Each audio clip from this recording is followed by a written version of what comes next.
y'all. It's week 5 of The Bachelor. There are 7 women remaining. So let's find out who's going on the group dates, who's going on the one-on-one dates, what country they're in now, and who gets sent home. We're nearing the finale, y'all, so lock in. Okay. Okay, so there are 7 women. Okay, so there Okay, so there are 7 women remaining, and we find out early on that next week is hometowns, which, just given the history, I feel like at most he's going to go to 4 hometowns. So that means 3 women will be going home. So we will find out who in just a little bit. There is going to be 2 one-on-one dates and 1 group date.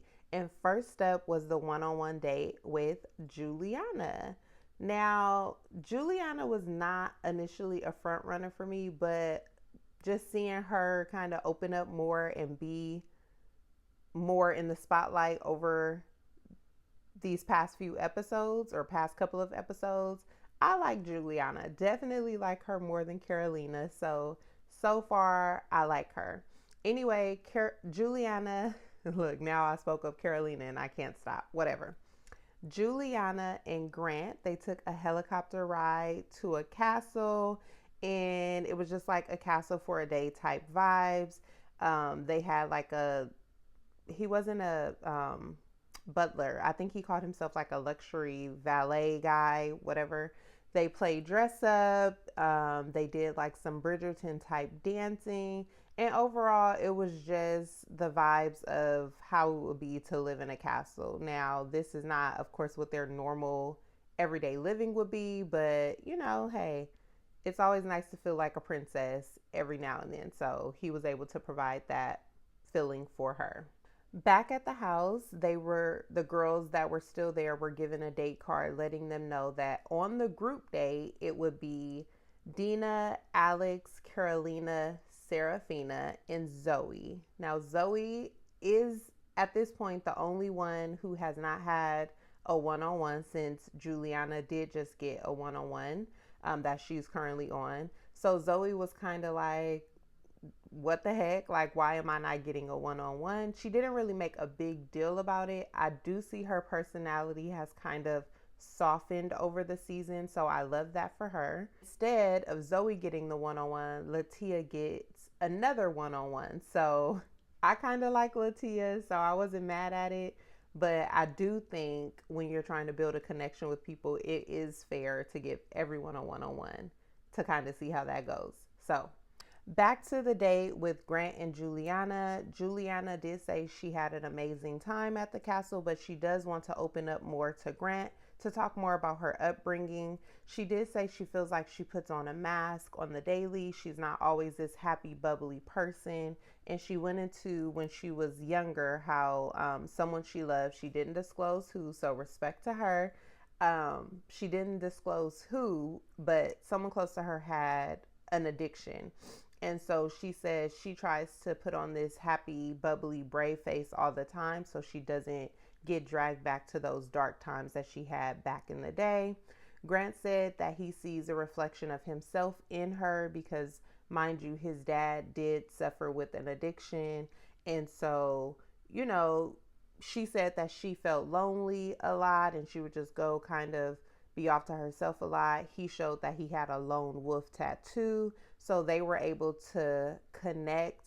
I don't want to say trauma bond, but low key, that's what it felt like. But I do understand when people have, or the importance of people having things in common that they can kind of build together and actually relate to what the person is saying and where they're coming from. So, there are no roses being given out on the dates this week because next week is hometown. They don't want to make it so obvious early on in the episodes who's going to be taken on group dates. But Grant did say he can see Juliana being his wife. They seem to have a really strong connection, so good for them. Next up was the group date with the women that I mentioned earlier, and they also went to the castle. They played like musical chairs, did some sort of um, antler toss, and they were just having a good time. They being everyone except for Carolina. Carolina was sitting off to the side.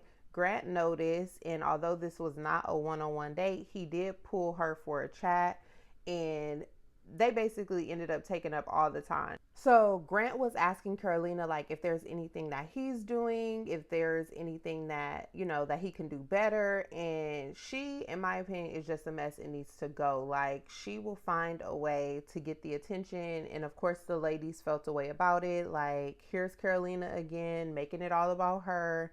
And she may say that she didn't try to pull his attention, but when you're the only one sitting off to the side, it's very clear what you're trying to do and you need to stop.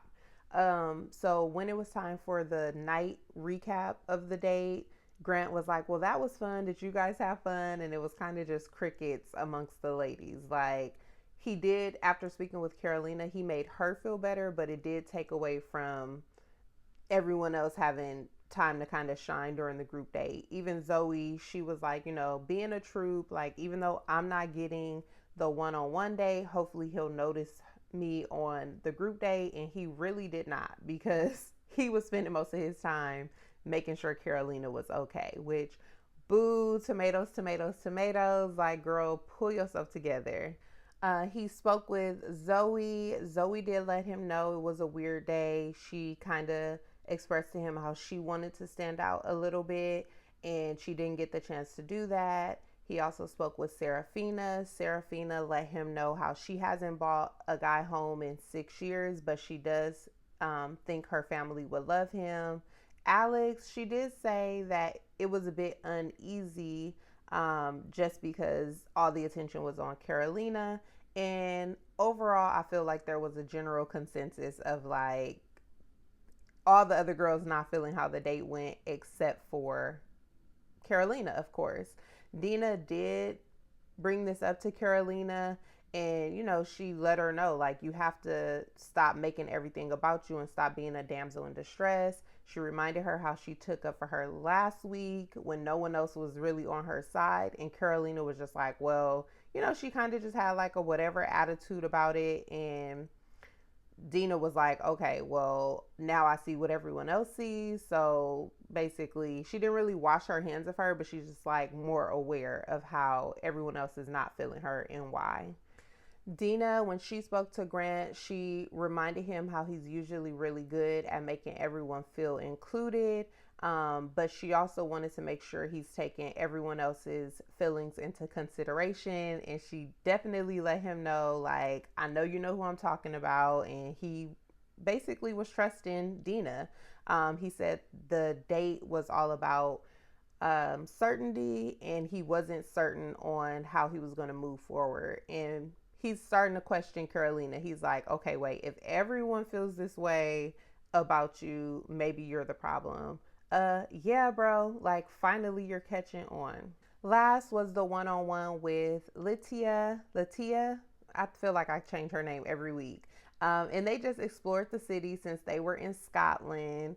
They tried different foods, went whiskey tasting, played bagpipes, and they saw two older ladies there that were saying the tie the knot. I guess like when you're getting married, tying the knot tradition began there in Scotland. So they decided to tie the knot, which, you know, was boring but also cute. Grant did say he can see her as his wife. At dinner, Latia did let him know that she is a little nervous because she comes from a Mormon background, and so she's never dated outside of her religion. She did also say, though, the people she did date in her religion, it didn't work out, so maybe it's for a reason. But she never dated anyone outside of Mormon faith. So she said her family's conservative. She's kind of concerned how they'll be. Grant was saying, you know, he has tattoos, he wears earrings. So if she gets hometowns next week, we'll see how that goes. But yeah, anyway, it's time for the rose ceremony. They did not have a cocktail party. At the rose ceremony, before it started, Carolina decided to pull Dina for a chat, and she just wanted to let her know, like, she wants to be on good terms with her. and she just wants them to be good. So they hugged and made up, which was, nice, I guess, for Carolina, since it seems across the board no one's really feeling her.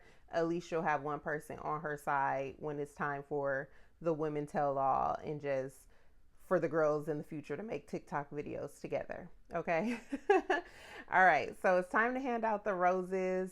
Latia got the first rose. Juliana got the next rose. Dina got the third rose. And to my surprise, Zoe got the fourth rose. I was so shocked to see that Alex went home. I thought that they had a cute connection, but maybe he sees more in the other women. Well, clearly he sees more in the other women. I was not shocked to see that Serafina went home, because we just start seeing their connection building last week, and even then it was at a minimum.